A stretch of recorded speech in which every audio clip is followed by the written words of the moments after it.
life.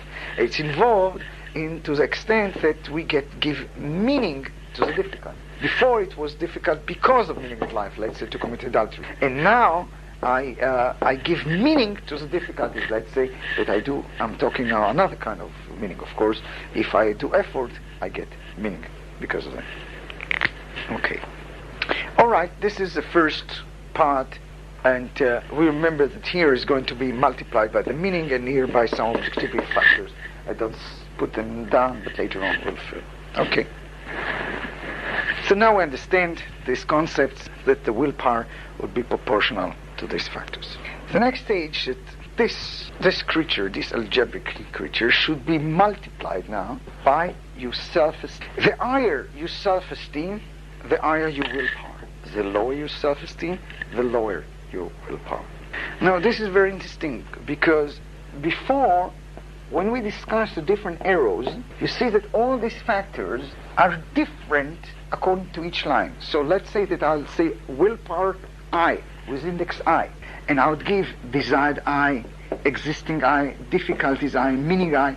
Namely, all these are relevant to a certain direction. Let's call I is 1, and I is 2, and I is 3, and I is 5, and 4, and I can calculate that separately to each direction. And then I'll find which direction would give me a stronger willpower.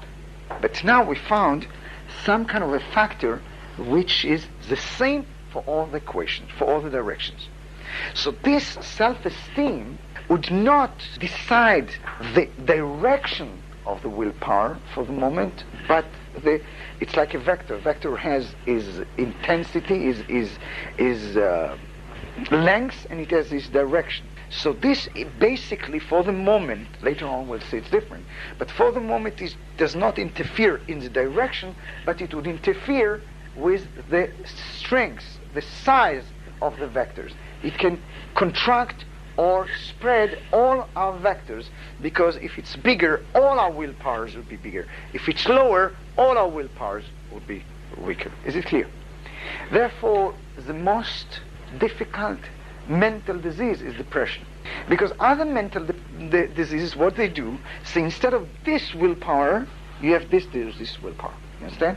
So all our mental problem is that I distort you from one direction to the other direction. But when I deal with depression, is actually I contract the whole machine. The whole engine, the whole potential of energy is damaged, and then I'm in trouble. Because once you have a strong willpower to one direction, I can use your own willpower as a therapist to change you and maneuver you, because there is some power in this engine, right? So I just have to deal with the steering wheel, and I can use this engine, right, this power somehow and to maneuver it. But if there is no power, what should I do? If there is no will to live, right? So therefore, this self-esteem is very crucial in your willpower. And when we talk about education, even secular psychologists agree to this, that this self-esteem is a very crucial factor in the build-up of your personality, in your self-assurance, in your willpower, in the way you want things. This is well recognized. So now we take all this now and we multiply it by the self-esteem. On a deeper level, self-esteem is related to the will to live even. And the will to live, we for sure knows that it would impact everything. I'll give you a famous example. That's now in the millennium, the 1st of January. They found that immediately after that there was a peak in the number of people who died. Why? Because they didn't want to die until the millennium. It's clear. And now it's famous.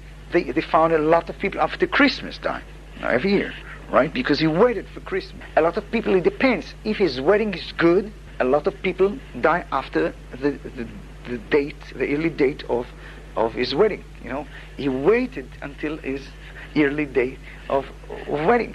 If his children are going to come to his birthday, so he has a much better chance to die after his birthday. Let's say 85 years ago, 95 years old, he knows his children come every year for his birthday, so it would be a peak in the chance you die after the birthday. He's waiting to die. It's strange, but it's very clear that our willpower, our will to live, would influence even our basic existence. We know that sick people have much better chances to recover if they want to live.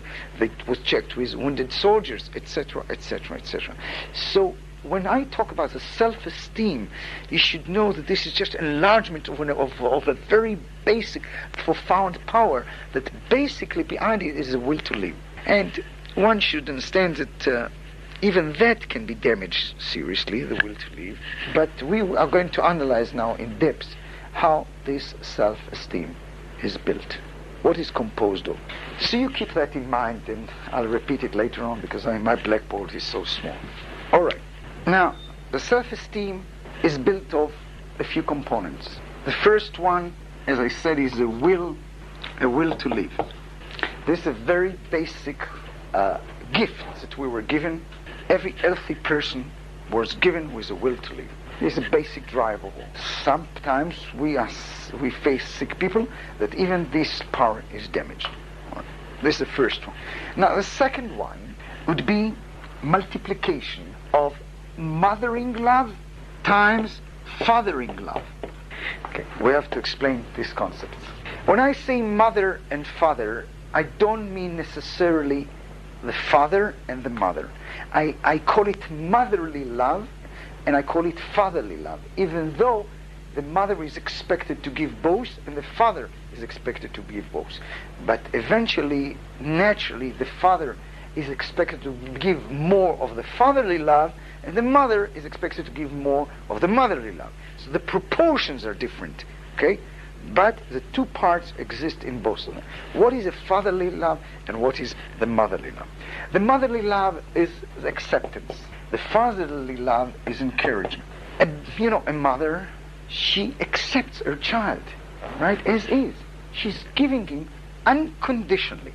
And this is very crucial in the love that we get from our parents, that we feel this unconditioning love. And that's why we were born as babies. That's for sure. We get love unconditionally.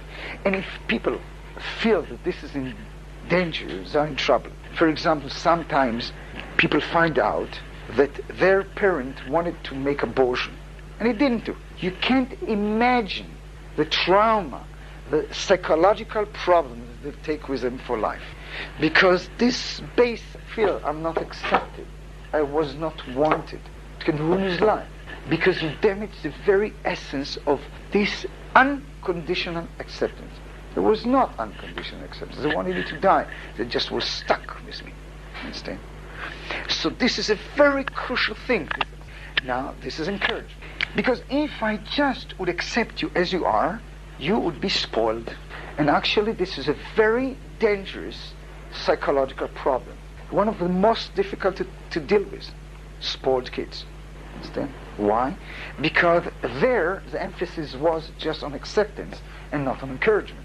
Now you can see that I did it multiplication rather than plus, rather than adding.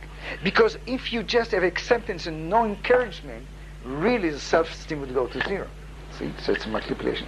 Let's go the other way around. Let's say that there is strong encouragement, but no acceptance. And a lot of kids, sometimes he comes to the psychologist and he complains, my parents don't love me, they don't love me. What are you talking about? And you try to talk with the parents, they love him so much, they give him the best courses, the best trainers, we trust you, you can do it, make an effort all the time, we love you, we believe you can do it. What's the message you give him? All the time, they want to encourage you, but they give him the message, if you don't grow, you're worth nothing. I don't accept you as you are. Once he gets this extreme picture from his parents, all his self-image is destroyed. Understand? So now we come to a very delicate balance in education between acceptance and encouragement. See? So this what I would call the motherly love and the fatherly love. Even though, of course, the mother and the father should give both aspects. But, the father is just as an image. He's the one who pushes and drives, encourages, and the mother accepts. And that's why God has created mother and father. Right? So therefore, a one-parent home is problematic many times. Really. Because there is not this balance. You understand? So this balance is very important. It's important that mother or father are different because it pushes them to maintain the balance, right? Now this is very problematic because once